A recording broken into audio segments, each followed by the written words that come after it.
Supermodels. It's not all about the long sexy legs, but they help, as you will see.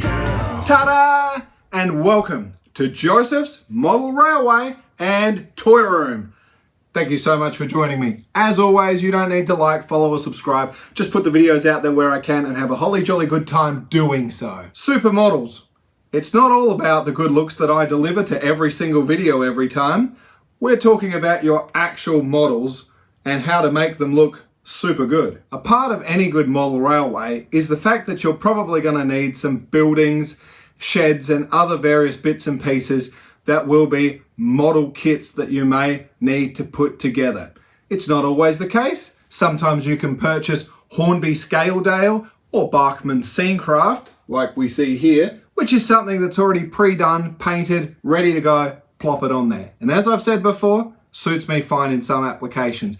And if you want a bit of personalization, then you can have a little bit of fun. But the hard work is already done for you. On this particular layout, there are some visions in my head that I can see that what I can see available is not ticking enough boxes. And as a result, as you've seen with my platform, I've had to bite the bullet and scratch build it, so to speak. I don't want to use the word scratch build. That's where you're starting with literally nothing. And some of those modelers that are building buildings brick by brick, I salute you. That is on a completely different level and hobby and interest of which this channel is not specifically about.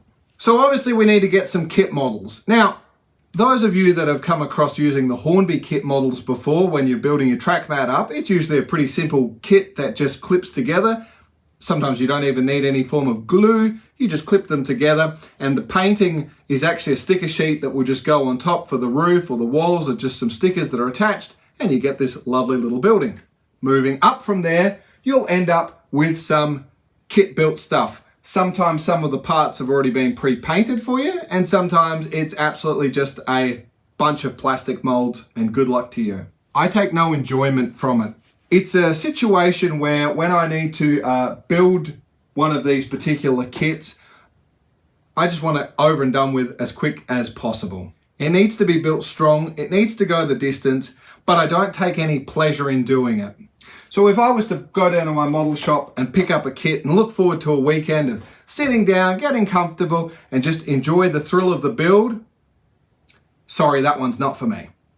There are some exceptional videos out there that talk all about better ways to model. Again, I always mention Luke Towan from Boulder Creek Railroad, a fellow Australian who is absolutely passionate about building his dioramas and the attention to detail that I will constantly be watching the videos and taking little bits and pieces. I'm not trying to hit the level that he's got and the understanding and all the different paints and thinners and all of that magic. But if I can take a few bits and pieces and apply it to what I'm up to, well, that gives some real visual appeal to what it is that I'm doing and draws your eyes in to an area that's not always about seeing the motion of the actual train going past. So I just want to share a few things about how I'm creating my supermodel experience. First of all, let's just have a quick chat about some kits. Key brands you all know about, obviously Pico and their Ratio series or the Wills kits. Of course, we have other popular names like your, I can see there, Walters, we've got Fowler, we've got Kirby, we've got Pico, we've got Bachmann, we've got Hornby, Orhagen, or Fleischmann, all the rest of these sort of European names. You all know about the names. So there's plenty out there to choose from. What I will just say is that sometimes the instructions are very much open to interpretation. Some are really clear and well put together, some are not.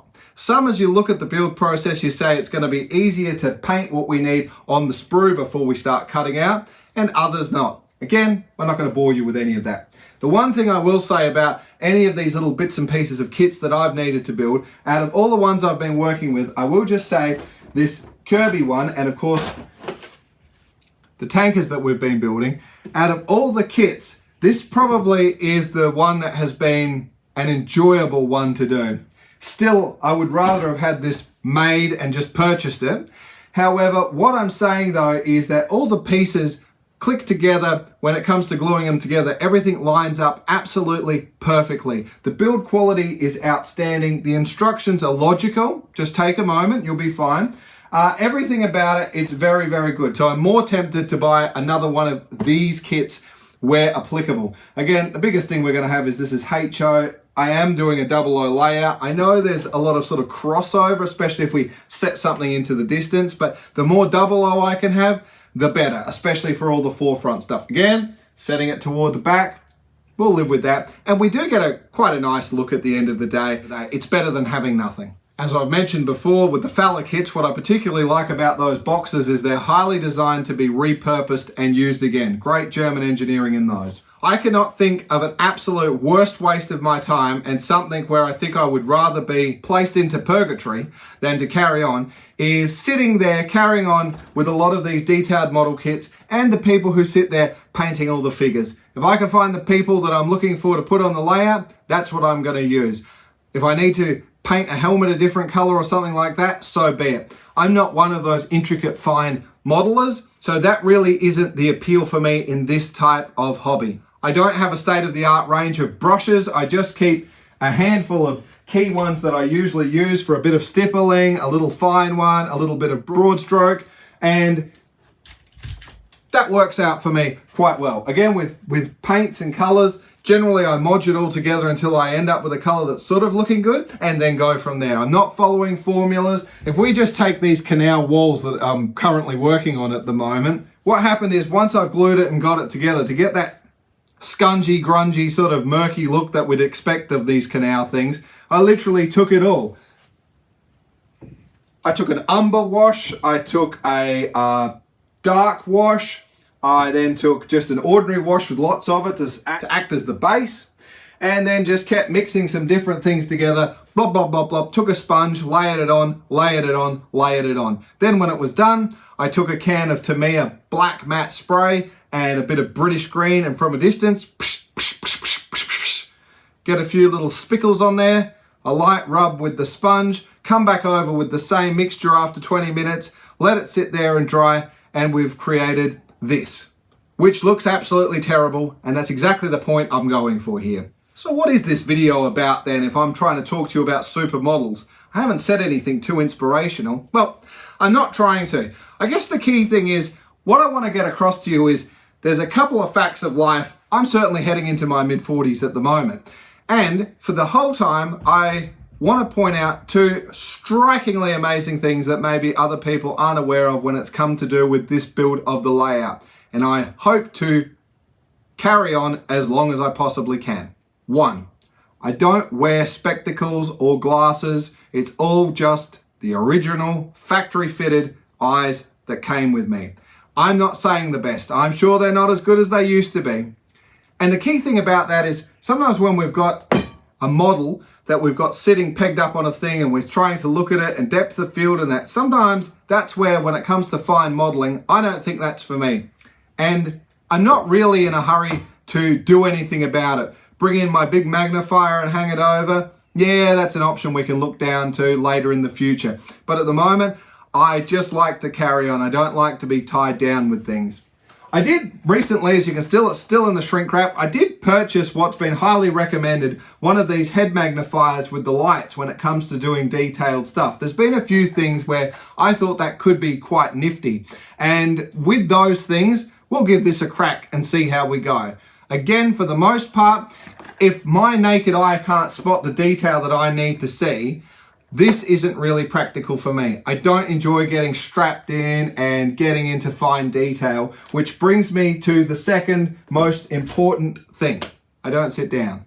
I've never sat down. Everything you see around you at the moment, it's me standing on my 2 feet. For all the intermediate and advanced modelers, this may come as a little bit of a shock, because the key thing when modeling is once you're sitting down, gravity has at least taken care of about 80% of the problem, which is just you're comfortable sitting there. So most of the body is quite steady. Then by the time you've put your model into some handy guides or something like that, or you're holding one hand resting on the table, and then you come along and you're bracing, you're sitting pretty solid and steady. I'm not.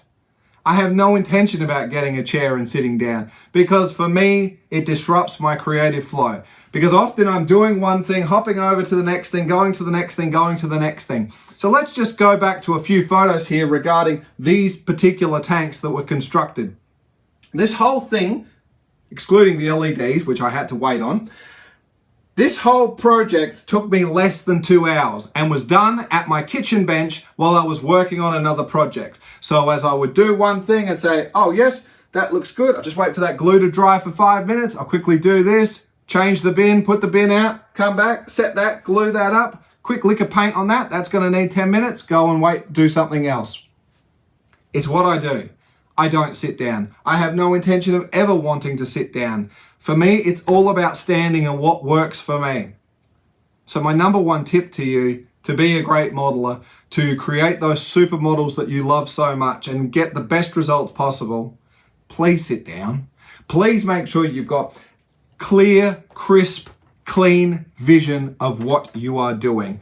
I think these are invaluable tips to anyone. Many of you are probably already inheriting something in this department. I am not. I'm happy with the way it's going. As I get older and need things, then we'll adapt accordingly. At the moment though, here is a model that I did knock up in just a couple of hours. I'm super happy with the results of how it's come about. It's exactly what I was seeing in my head and couldn't be happier. So just before we conclude the video, there's just one more thing I wanted to touch on about it. Now, I do need to create basically a bridge that looks like this. And what a wonderful thing, we have the super quick model kit that I purchased, and I did get it under construction, and here it is. This is a cardboard constructed kit that's been put together and glued accordingly, and was a bit of a rush job. I did not enjoy this at all, but the biggest thing about it is the overall quality as it sits there in time. I need something that has a textured, real life type of finish, so no matter how much time I spend, this is not going to cut the mustard for me. Now, there are plenty of you out there that spend quality time building models with the sort of paper and card kits. And like you saw on my stairway down to the coastal section, I took what was a timber kit and then I overlaid what was essentially a piece of paper over it to give it the effect.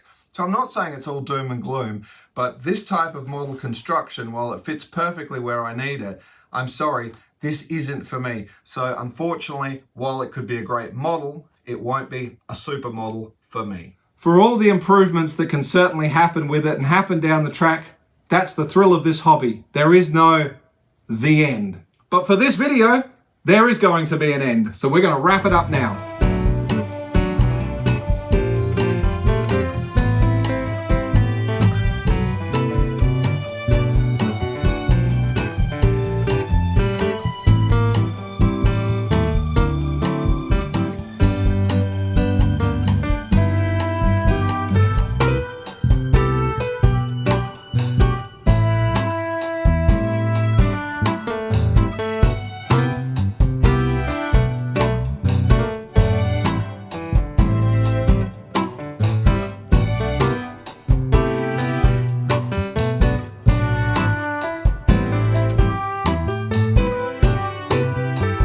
Ta-da!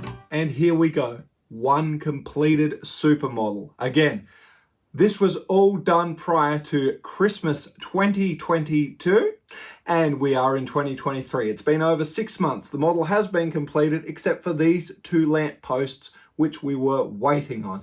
Look, it's been absolutely fantastic. I did put a chap down here who is a HO figure scale with the hand trolley, or sack truck as you may know it.